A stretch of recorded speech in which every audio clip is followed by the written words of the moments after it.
Warahmatullahi wabarakatuh.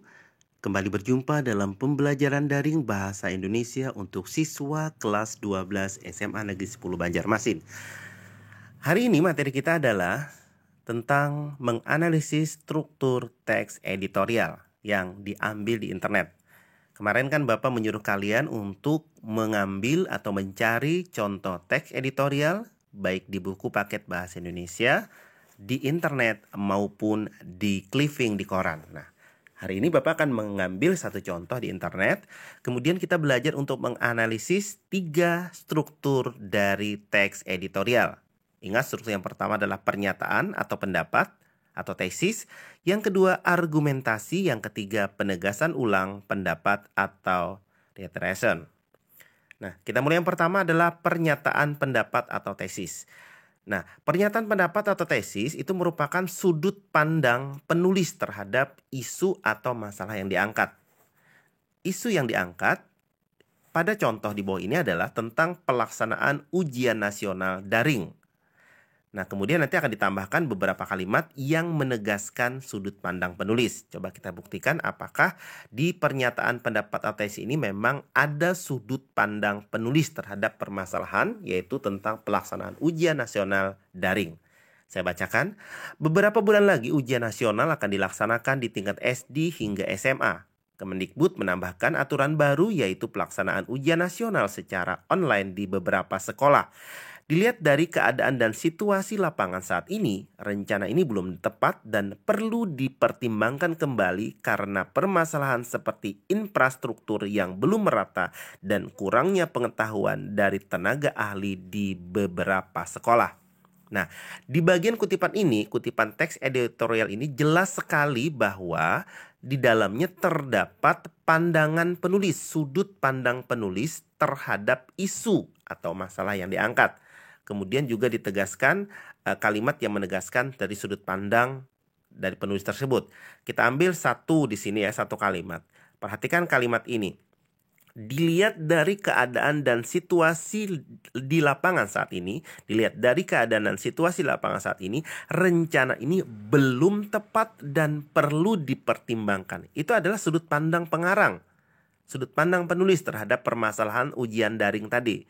Jadi menurut penulis di sini, rencana ini belum tepat dan perlu dipertimbangkan kembali. Dan ini ditegaskan dengan alasan karena permasalahan seperti infrastruktur yang belum merata dan kurangnya pengetahuan dari tenaga ahli di beberapa sekolah. Jadi di bagian pernyataan pendapat atau tesis jelas sekali terdapat sudut pandang penulis terhadap permasalahan yang dibahas. Mudah-mudahan bisa dipahami. Kemudian argumentasi. Argumentasi merupakan argumen yang berisi pernyataan umum yang menguatkan pernyataan pendapat atau tesis. Jadi argumentasi ini menguatkan pendapat atau tesis di bagian pertama tadi. Saya bacakan dulu. Padahal hal ini sangat baik. Jika pelaksanaan ujian nasional online tetap dilaksanakan, maka beberapa sekolah akan kesulitan karena tidak adanya infrastruktur yang memadai seperti komputer, akses internet, dan listrik. Coba bayangkan ketika ada sebuah sekolah yang mempunyai 250 siswa yang akan mengikuti ujian nasional, maka berapa jumlah komputer yang dibutuhkan oleh pihak sekolah untuk pelaksanaan ujian nasional ini? Tentunya membutuhkan komputer yang banyak. Apabila tetap dipaksakan, maka salah satu caranya yaitu dengan menggunakan komputer secara bergiliran. Tetapi hal ini rentan akan timbulnya kecurangan dalam ujian nasional. Selain itu, kurangnya tenaga ahli di beberapa sekolah juga menjadi masalah karena pasti beberapa sekolah akan bingung dalam pelaksanaan karena tidak mengerti bagaimana melaksanakannya. Menurut saya ini jelas sekali bahwa di bagian ini terdapat argumen, terdapat alasan mengapa di bagian pertama tadi penulis menegaskan sudut pandangnya bahwa pelaksanaan ujian daring itu belum tepat dan perlu dipertimbangkan. Di sini dijelaskan bahwa alasannya, coba kita lihat di sini, bahwa komputernya itu belum lengkap di sini. Tentunya membutuhkan komputer yang banyak. Nah, katanya kan. Nah, kemudian dengan menggunakan komputer secara bergiliran tadi, berarti di beberapa sekolah itu tidak memadai jumlah komputernya. Itu salah satu alasan mengapa si penulis berpendapat itu perlu dikaji ulang ya, bahwa pelaksanaan ujian daring itu belum tepat karena beberapa sekolah itu belum memiliki jumlah komputer yang banyak yang mencukupi untuk siswa. Kemudian juga di sini ditambah lagi penjelasan adalah kurangnya tenaga ahli di beberapa sekolah juga menjadi sebuah masalah. Jadi berarti di bagian argumentasi ini ada dua hal yang ditegaskan, kurangnya komputer dan kurangnya tenaga ahli. Makanya tadi di bagian penegasan, di bagian pertama si penulis menegaskan bahwa pelaksanaan ujian daring di sekolah itu belum tepat dan perlu dipertimbangkan. Alasannya kenapa? Dijelaskan di bagian argumentasi adalah kurangnya jumlah komputer yang tidak sesuai dengan jumlah siswa dan juga kurangnya tenaga ahli.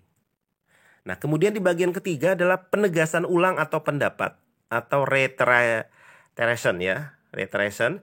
Di bawah ini merupakan penegasan ulang terhadap pendapat yang sudah dibicarakan di awal, terutama dalam hal infrastruktur.